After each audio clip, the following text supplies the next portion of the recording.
नमस्कार। मैं सुनीता कथा मंथन में आप सबका स्वागत करती हूँ। कथा मंथन में आज सुनिए सुभद्रा कुमारी चौहान जी की कहानी थाती। सुभद्रा जी की अन्य कहानियाँ आपको हमारी प्लेलिस्ट से मिल जाएंगी। लिंक आपको एंड स्क्रीन पर मिल जाएगा। इसके अलावा अन्य लेखकों की कहानी और उपन्यास का लिंक भी आपको डिस्क्रिप्शन बॉक्स और एंड स्क्रीन तथा आई बटन से मिल जाएगा। आप वहां जाकर के चेक कर सकते हैं और अपनी मनपसंद कहानी और उपन्यास सुन सकते हैं। तो चलिए शुरू करते हैं।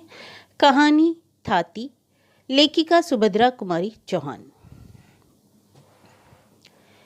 क्यों रोती हो? इसे नाहक पूछकर जले पर नमक न छिड़को।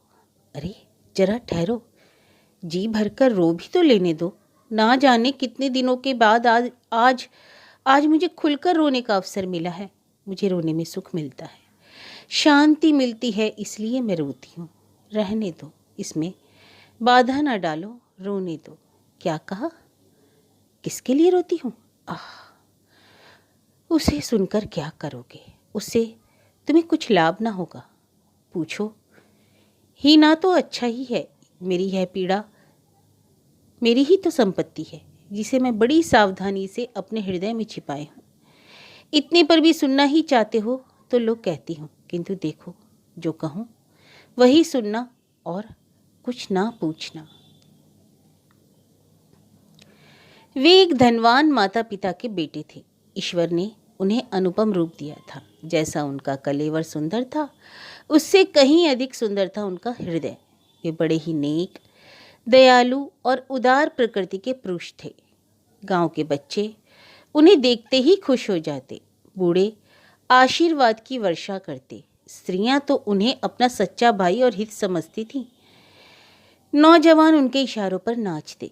और तात्पर्य यह है कि वे सभी के प्यारे थे और सभी पर उनका स्नेह था। मैं उन्हीं के गांव की बहू थी। मेरे पति वहीं प्राइमरी पाठशाला में मास्टर थे। घर में बूढ़ी सास थी, मेरे पति थे और मैं थी। महंगी का जमाना था, बड़ी मुश्किल से गुजर होती थी। घर के प्राय सभी छोटे मोटे काम हाथ से ही करने पड़ते थे।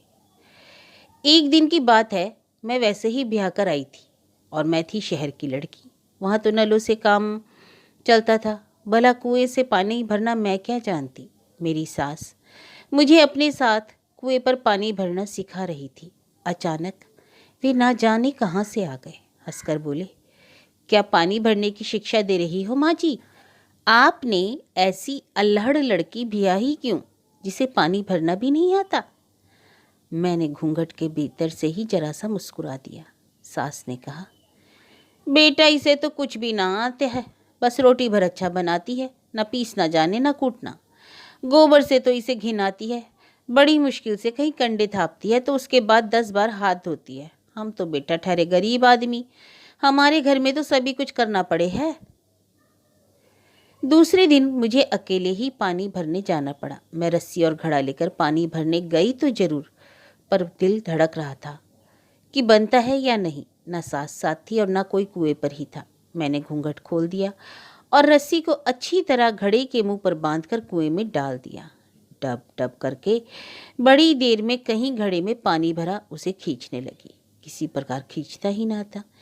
ज्यों ज्यों करके आधी रस्सी खींच पाई थी कि वे सामने से आते हुए दिखाई दिए। कुआं उनके अहाते के ही अंदर था और बंगले में जाने का रास्ता भी वहीं से था। सामने से वे आते हुए दिखे। लाज के मारे ज्यों ही मैंने घूंघट सरकाने के लिए हाथ से रस्सी छोड़ी, त्यों ही अकेला दूसरा हाथ पानी से भरे हुए घड़े का वजन ना संभाल सका। झटके के साथ रस्सी समेत घड़ा कुएं में जा गिरा और मैं भी गिरते गिरते बची। 1 मिनट में यह सब कुछ हो गया। मैं बंगले से कुएं के पास आ चुके थे। मैं बड़ी घबराई। घूंघट घूंघट वूंघट सरकाना तो भूल ही गई। झुककर कुएं में देखने लगी। मेरे पास तो रस्सी और घड़ा निकालने का कोई साधन ही ना था। निरुपाय हो कातर दृष्टि से उनकी ओर देखा। मेरी अवस्था पर शायद उन्हें दया आ गई। वे पास आकर बोले, आप घबराइए नहीं, मैं अभी घड़ा निकलवाए देता हूँ। फिर कुछ ठहर कर मुस्कुराते हुए बोले, किंतु आपने यह साबित कर दिया कि आप शहर की एक अल्हड़ लड़की हैं। मैं जरा हंसी और अपना घूंघट सरकाने लगी। मुझे घूंघट सरकाते हुए देखकर वे जरा मुस्कुराए। मैं भी जरा हंस पड़ी, पर कुछ बोली नहीं। उनके नौकर आए और देखते ही देखते रस्सी समेत घड़ा निकाल लिया गया। मैं घड़ा उठाकर अपने घर की तरफ चली। शब्दों में नहीं किंतु कृतज्ञता भरी आंखों से मैंने उनसे कहा, मैं आपके इस उपकार का बदला जीवन में कभी ना चुका सकूंगी। करीब पौन घंटा कुएं पर लग गया। अम्मा जी की घुड़कियों का डर तो लगा ही था। जल्दी जल्दी आई, घड़े को घिनौची पर रख रस्सी को खूंटी पर टांगने के लिए मैंने जो ही हाथ ऊपर उठाया, देखा कि एक हाथ का सोने का कंगन नहीं है। तुम कहोगी कि पानी भरने वाली और सोने के कंगन, यह कैसा मेल? यह भी बता देती हूँ, यह कंगन मेरी माँ का था। मरते समय उन्होंने अनुरोध किया था कि यह कंगन ब्याह के समय मुझे पैर पुजाई में दिया जाए। इस प्रकार यह कंगन मुझे मिला था। रस्सी टांगकर मैं फिर कुएं की तरफ भागी। देखा तो वे सामने से आ रहे थे। उन्होंने यह कहकर कि ये तुम्हारे अल्लड़पन की दूसरी निशानी है, कंगन मेरी तरफ बढ़ा दिया। कंगन लेकर चुपचाप मैंने जेब में रख लिया और जल्दी जल्दी घर आई। घर आकर देखा पति देव स्कूल से लौटे थे। अम्मा जी बड़े क्रोध से उनसे कह रही थी, देखा नहीं बहू के लक्षण, एक घड़ा पानी भरने गई तो घंटे भर बाद लौटी और यहाँ पानी रखकर फिर दीवानी की तरह कुएं की तरफ भागी। मैंने तो पहले ही कहा था कि शहर की लड़की ना ब्याहो, पर तुम ना माने बेटा। भला यह हमारे घर के निभने के लक्षण है? और सब तो सब, पर जमींदार के लड़के से बात किए बिना इसकी क्या अटकी थी? यह इधर से भागी जा रही थी और वह सामने से आ रहा था। उसने जाने क्या इसे दिया और इसने लेकर जेब में रख लिया। मुझे तो यह बातें ना सुहाए है। फिर तुम्हारी बहू है, तुम जानो बिगाड़ो और चाहे बनाओ। मेरी तरफ उन्होंने गुस्से से देखकर पूछा, क्या है तुम्हारी जेब में, बतलाओ तो। मैंने कंगन निकालकर उनके सामने रख दिया। वे फिर डांट कर बोले, यह उसके पास कैसे पहुंचा? मैंने डरते डरते अपराधिनी की तरह आदि से लेकर अंत तक कुएं का सारा किस्सा उन्हें सुना दिया। पर अम्मा जी और पतिदेव दोनों ही की झिड़कियां मुझे सहनी पड़ी और साथ ही ताकीद भी कर दी गई कि अब उनसे कभी ना बोलूं। क्या पूछते हैं उनका नाम? हाय रहने दो, मुझसे ना पूछो। उनका नाम जबान पर लाने का मुझे अधिकार ही क्या है? तुम्हें तो मेरी कहानी से मतलब है ना। हाँ, तो मैं क्या कह रही थी? मुझसे कहा गया कि मैं उनसे कभी ना बोलूं। यदि यह लोग फिर कभी मुझे उनसे बोलते देख लेंगे तो फिर कुशल नहीं। मैंने दीन भाव से कहा, मुझसे घर के सब काम करवा लो, परंतु कल से मैं पानी भरने ना जाऊंगी। इस पर पतिदेव बिगड़कर बोले, तुम पानी भरने न जाओगी तो मैं तुम्हें रानी बनाकर तो रख नहीं सकता। यहाँ तो जैसा हम कहेंगे वैसा ही करना पड़ेगा। उसके बाद क्या बतलाऊं कि क्या क्या हुआ। ज्यों ज्यों मुझे उनसे बोलने को रोका गया, त्यों त्यों एक बार जी भरकर उनसे बात करने के लिए मेरी उत्कंठा प्रबल होती गई, किंतु मेरी यह साध कभी पूरा न हुई। वे जाते जाते एक दो बातें बोल दिया करते, जिसके उत्तर में मैं केवल हंस दिया करती, लेकिन लोगों को यह भी न सहन हो सका और तिल का ताड़ बन ही गया। अब मुझ पर घर में अनेक प्रकार के अत्याचार होने लगे। हर 2-4 दिन बाद मुझ पर मार भी पड़ती, परंतु मैं कर ही क्या सकती थी। मैं तो उनसे बोलती भी ना थी और उनका बोलना बात करना मेरी शक्ति से परे था। उन्होंने मुझसे कभी भी कोई ऐसी बात नहीं कही जो अनुचित कही जा सके। उन्हें तो शायद विधाता ने ही रोते हुए को हंसा देने की कला सिखाई थी। वे ऐसी मीठी चुटकी लेते, कभी हंसी की बात भी करते तो इतनी सभ्यता से, इतनी नपी तुली कि मैं चाहे कितनी दुखी हूँ, चाहे कितने रंज में हूँ, हंसी आ ही जाती। किंतु धीरे धीरे मुझ पर होने वाले अत्याचारों का पता उन्हें लग ही गया।